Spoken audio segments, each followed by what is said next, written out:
Gonna take this and this and give you a princess.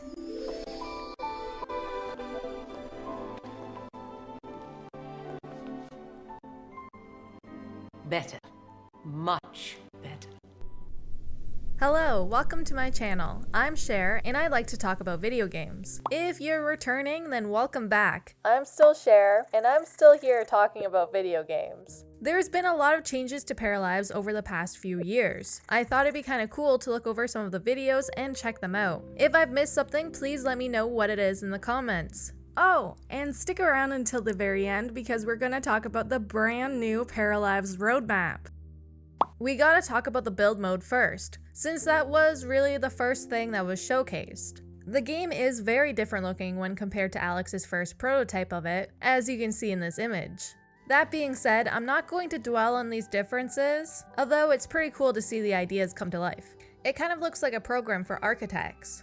Now, this video from June 2019 was really the thing that got people excited. This was definitely around the time that I became aware of Paralives. Aside from the adjustable windows, there's actually quite a lot of elements in this video that's very exciting. For example, the ceiling beams, the floor vent, above ground pool, the normal looking fences, and the overall style. It's so easy to grab the curtain and adjust it to fit the window. It's wonderful, a dream come true, really. The style of this object resizing feature prototype was pretty flat, not very dimensional in terms of colors or shading, but it's still cute in my opinion. Over the summer of 2019, we got a few more quick videos. This one was to showcase the wall building tool and split level tools. Comparing the wall tool to how it looks nowadays is interesting. It certainly has the same vibes to it, but you can see the improvements to it, which includes the measurements at the bottom, the overall look of the walls, the angles being shown, and the blue markers indicating the start and finish of the wall being built. You can still make straight walls, angled walls, and curved walls, which, think about that, curved walls, round rooms. Oh my goodness, I'm excited. Another video we got from that summer would be this bed one. This includes a stack and flip feature as well as showcasing the ability to resize objects to create larger beds or bunk beds. Personally, it was this video right here that confirmed to me how creative this game will be. It was also at this point where you could see how the elements of the game were coming together, or at least for build mode. Everything has more details nowadays, including shading and textures and whatnot. It's looking really good, especially when you compare the two. Now, I'm not gonna go through all of the videos, photos, and updates since the fall of 2019 to now, because there's been a lot. In fact, if you're a part of the Patreon, you get to see an update weekly, which is cool. If you want to check out their Patreon page, as well as their social media accounts and website, please check out the video description down below. Anywho, back to what we're talking about. As we briefly take a look at each one right now, it's cool to see how the game has come together over time. Honestly, even if the game stayed with any of these design styles, I would have been happy. Don't get me wrong, I adore the style we have currently, but even with the super flat looking design style, I think it was adorable in its own way. And I know that this is a personal preference, maybe some of you don't agree, but it was pretty cute. I could have gone behind that for sure. Something I do want to touch on would be Maggie's loft. This was the moment. The moment I knew that build mode would definitely be insane. The skylights, the clutter, the bookcases, all of it was absolutely a dream come true. If you want to see more of my reaction to this, click the pop-up right now.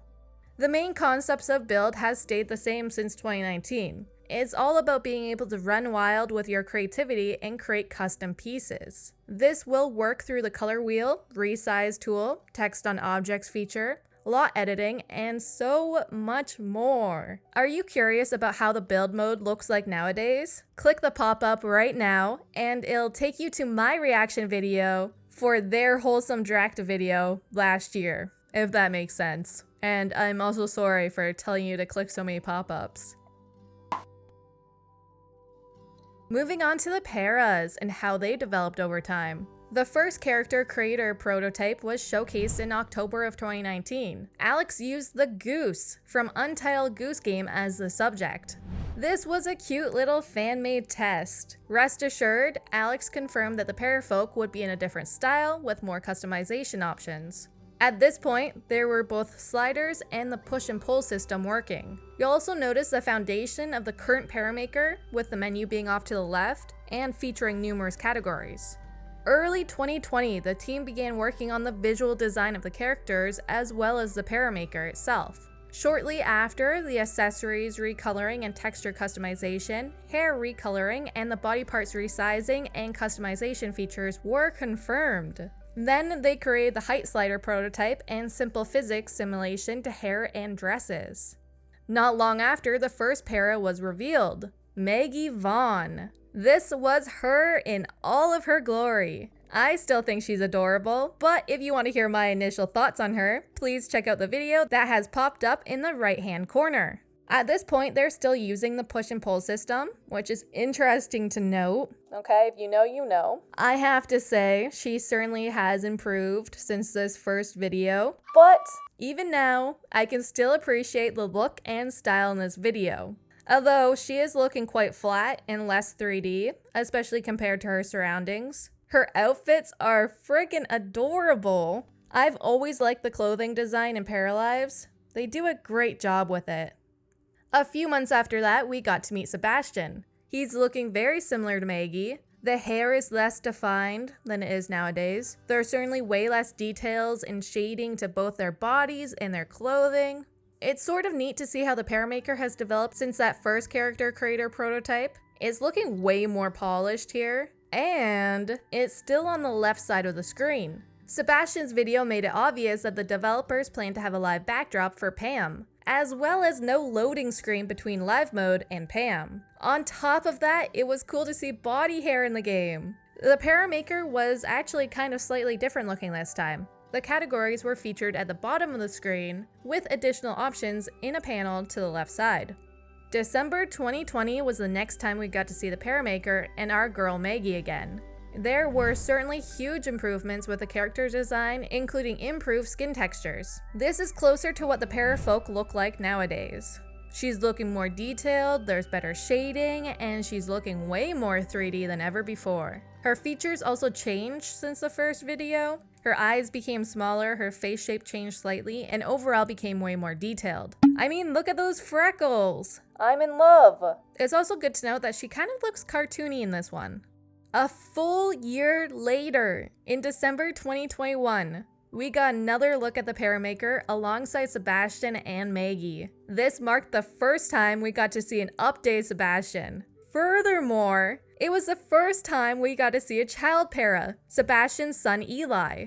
I have to say the difference from the first time we saw Maggie to this was like, wow, unbelievable. They're all so gorgeous. The style has really come together and looks stunning. From the body hair to the slight details to the beauty spot tool, tattoo tool, hair physics, and the beautiful shading, it all looks like, you guessed it looks like a dream. Maggie once again looks slightly different, less like a cartoon and more realistic. Her facial features are certainly smaller. On the other hand, Sebastian had a full-on glow up. He looks completely different in the best way possible. His body is well balanced. Previously, I kind of thought he was top heavy, but now his chest and shoulders are balanced with the rest of his body. His beard had its own glow up. It's crazy how good it looks. He's certainly more mature looking and his skin tone has dimension to it. His son Eli looks adorable too. I love the different tones in his blonde hair. I think it helps with the detailing and texture of it, which I know sometimes in video games, the details get kind of lost in blonde hair because it's so light. In this video, we were introduced to Marvin. It's pretty cool to see other characters and I can't wait to see more.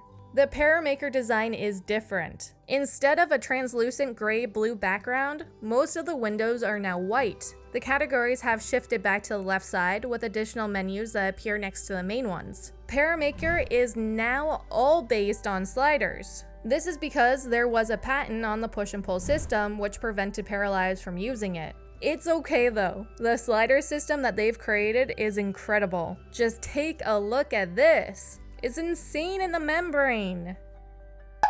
Today, the development page on the website was updated to include a link to a new roadmap. This roadmap will be regularly updated and is subject to change. This might be the first time that they've actually confirmed that Paralives will in fact have an early access period before the official launch. Moreover, they do have a release window for the early access period in mind, but we'll keep that a secret in case it needs to be pushed back. In addition, they do have time estimates for certain features and tasks and whatnot, but that's another thing that they're gonna keep to themselves. This roadmap is broken down in a few ways. First, as you can see right here, you have the Paramaker, build mode, live mode, general features, and modding tools. If you scroll down past that, you have these collapsible sections for features that are done, in progress, before early access release, during early access, and under consideration for after the full release. Like always, if you want to see a month-to-month breakdown of what they've already accomplished, you can find that on the development page of their website. Isn't this exciting to finally get a roadmap? Yay! Overall, as a game, Paralives has really come a long way. Despite new developers, new design styles, and the amount of time that has passed, you can truly see how the game has stayed true to its core elements and look. Both build mode and the Paramaker continue to amaze me every single time I see them. The improved features and design are chef's kiss. Incredible.